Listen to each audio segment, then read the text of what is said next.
There's something about driving alone at night that changes everything. The darkness transforms familiar roads into alien landscapes. Your headlights carve out a small tunnel of reality in an infinite void. And sometimes, just sometimes, your dashcam captures things that shouldn't exist. Tonight, I'm sharing 3 stories that will make you think twice before taking that late-night drive.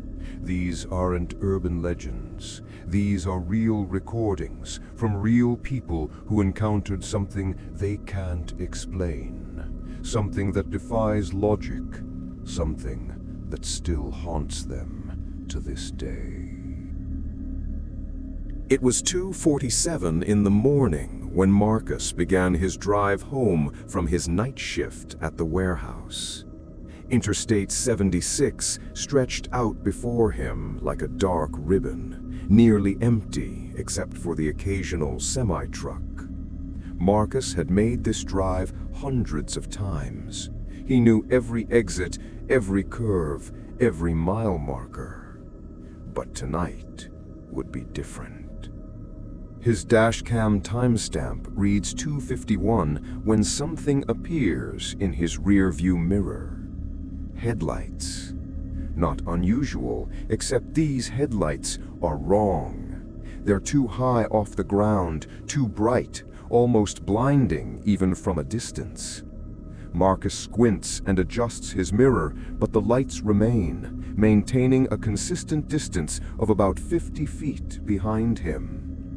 He tries to get a better look, but the glare makes it impossible to see what kind of vehicle it is. The lights don't match anything he's familiar with. Not a truck, not an SUV. They're just wrong. He decides to speed up slightly, going from 65 to 75 miles per hour. The lights match his speed exactly, still 50 feet back, still impossibly bright. Marcus exits onto Route 19, thinking maybe the vehicle is just heading the same direction. But it follows. Every turn, every lane change, maintaining that exact same distance. He starts to feel uneasy. His hands grip the steering wheel tighter. His heart beats faster. On the dashcam, you can hear his breathing become more rapid. Then, he does something smart. He pulls into a 24-hour gas station, well lit and with security cameras. The lights follow him into the parking lot, but as he parks and the lights illuminate the area around his car, he turns to look directly at whatever has been following him, and there's nothing there. The parking lot behind him is completely empty. No vehicle, no headlights. Nothing. But on his dashcam, you can still see the reflection of those lights in his mirrors. Marcus sits frozen for several seconds, checking all his mirrors, looking around frantically. The lights are gone. He's alone. He goes inside the gas station, grabs a coffee, talks to the attendant for a few minutes to calm his nerves. The attendant mentions nothing unusual. Hasn't seen any strange vehicles. When Marcus reviews his exterior security footage later, it shows his car pulling in alone. No other vehicle in sight.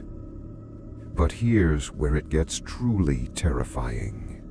When Marcus gets back on the road, exactly 4 minutes after leaving the gas station, the lights reappear. Same distance, same impossible brightness. This time, Marcus doesn't stop. He drives straight home, 63 miles, with those lights following him the entire way. They only disappear when he pulls into his garage and closes the door. The next morning, Marcus reviews his dashcam footage. The lights are there in every frame, maintaining that perfect 50-foot distance.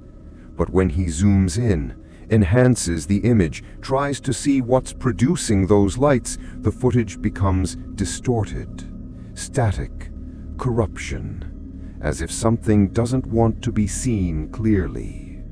Marcus never drives that route at night again, and sometimes, even in broad daylight, he still checks his rearview mirror obsessively, waiting for those lights to return.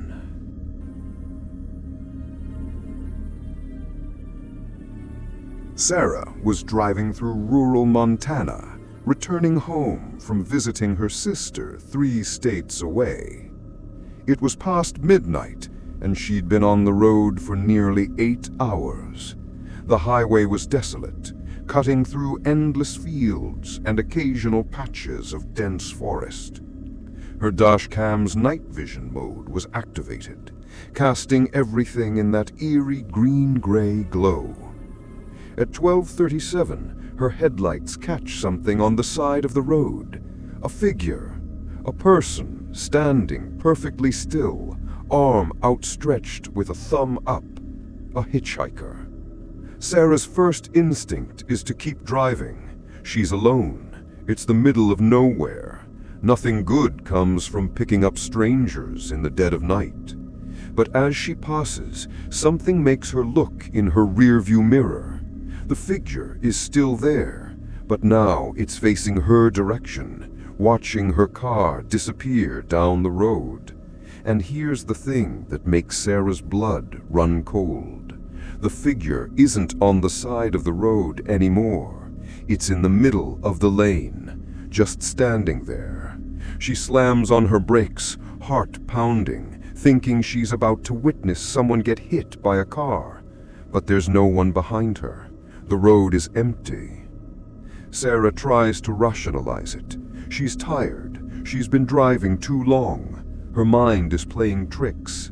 She takes a deep breath and continues driving. But 8 miles down the road, at exactly 45 a.m., the figure appears again. Same posture, same outstretched arm, same hitchhiker stance. But this time, Sarah is certain she didn't pass anyone. There's been no side roads, no places someone could have come from. She speeds past without slowing down, checks her mirror, and again, the figure is now in the middle of the road, facing her direction. Sarah's hands are shaking. She grabs her phone to call for help, but there's no signal. Of course, there's no signal. She's in the middle of nowhere. Over the next 43 minutes, the hitchhiker appears 17 more times.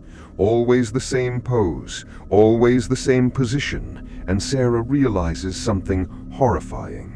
Each time, the figure is getting closer to her car. The first appearance with at least 200 feet ahead. The last appearance is less than 30 feet in front of her vehicle. Then, at 1:28 in the morning, Sarah rounds a curve and the hitchhiker is directly in front of her car. She screams, yanks the wheel, goes off the road slightly before regaining control. When she looks back, there's nothing. But now, something else catches her attention. Movement in her peripheral vision. She glances at her passenger seat. The hitchhiker is sitting there, not moving, not breathing, just sitting, facing forward, as if they've been there the entire journey. Sarah's scream is captured clearly on the dashcam audio. She swerves, nearly crashes, and when she regains control and looks again, the passenger seat is empty. But the most disturbing part comes when Sarah reviews the footage. At exactly 1:28, you can see a shadow cross over the passenger seat. The temperature reading on her dashcam drops by 14 degrees in less than 3 seconds. And if you listen carefully, underneath Sarah screaming, there's another sound. A voice, whispering something that sounds like, "Thank you for stopping." Sarah never stopped. She drove for 3 more hours until she reached the next town, and she didn't stop once. When she finally reviewed her entire dashcam footage in broad daylight, she noticed something else. In 17 of the 19 times the hitchhiker appeared, there was something wrong with its proportions. The arms too long, the head slightly too large, the stance just a bit too unnatural. Whatever was on that road wasn't human, and it wanted a ride.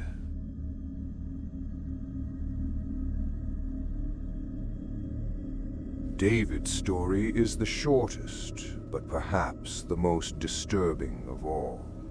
He was traveling through West Virginia, taking a shortcut through a rural route to avoid construction on the main highway.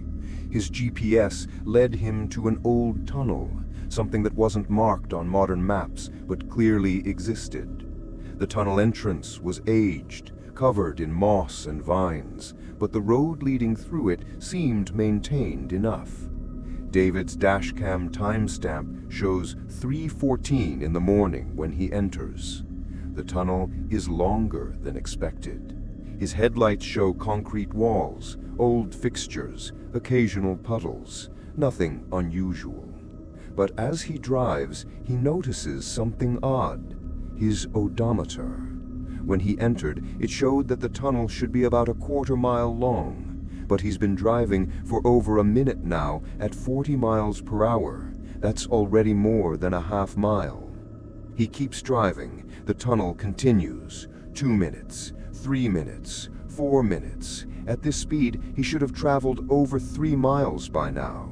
But the tunnel just keeps going, unchanging. The same gray walls, the same old lights, the same darkness ahead. David's confusion turns to concern, then to fear.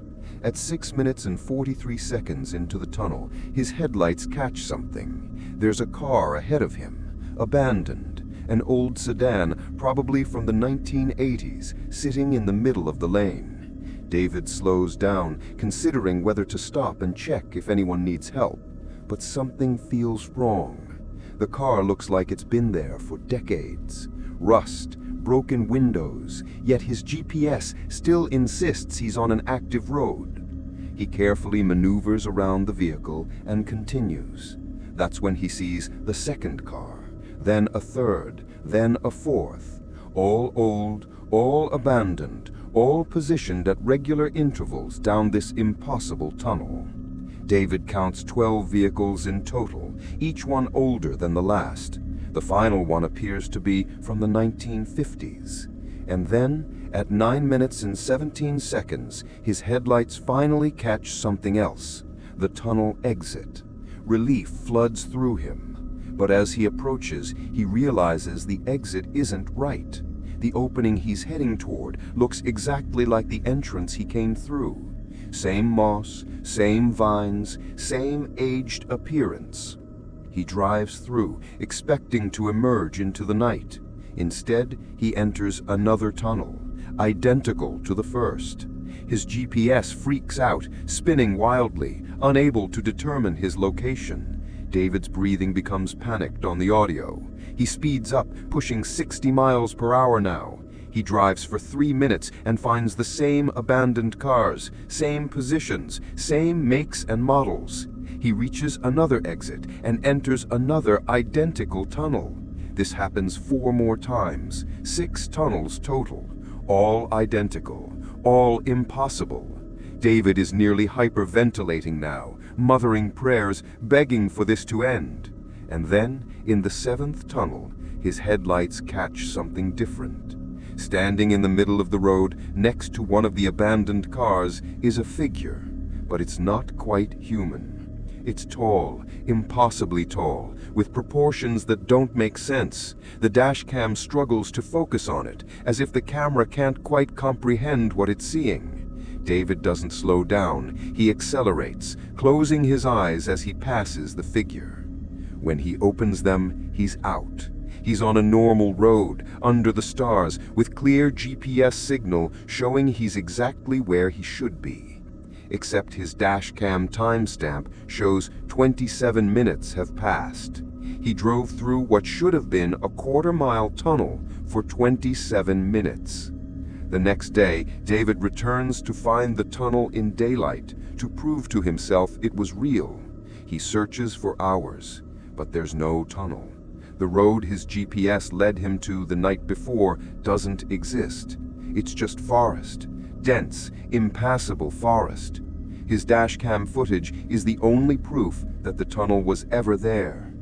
And on that footage, if you watch carefully, in each of those 7 tunnels, you can see movement in the shadows. Figures standing beside the road, watching, waiting, always just beyond the reach of the headlights. David counted them later. 23 separate figures total. None of them moved. They just watched him drive past, over and over, through tunnels that shouldn't exist. These 3 stories share something in common. The dashcams captured everything. The timestamps are there. The footage is real, but the explanations aren't. Marcus still has those lights appear in his mirrors sometimes. Sarah refuses to drive at night anymore. David sold his car and moved to a city where he never has to drive through rural areas again. The roads we travel are more than just asphalt and paint. They're corridors through the unknown.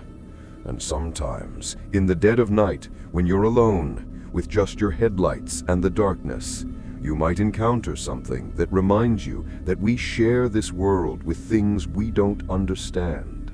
Things that watch, things that follow, things that wait in tunnels that shouldn't exist. So the next time you're driving late at night and something seems off, remember these stories. Check your dashcam, because what you capture might be the only proof that what you experienced was real. Or it might be proof of something far worse, that you're not alone out there, and you never were.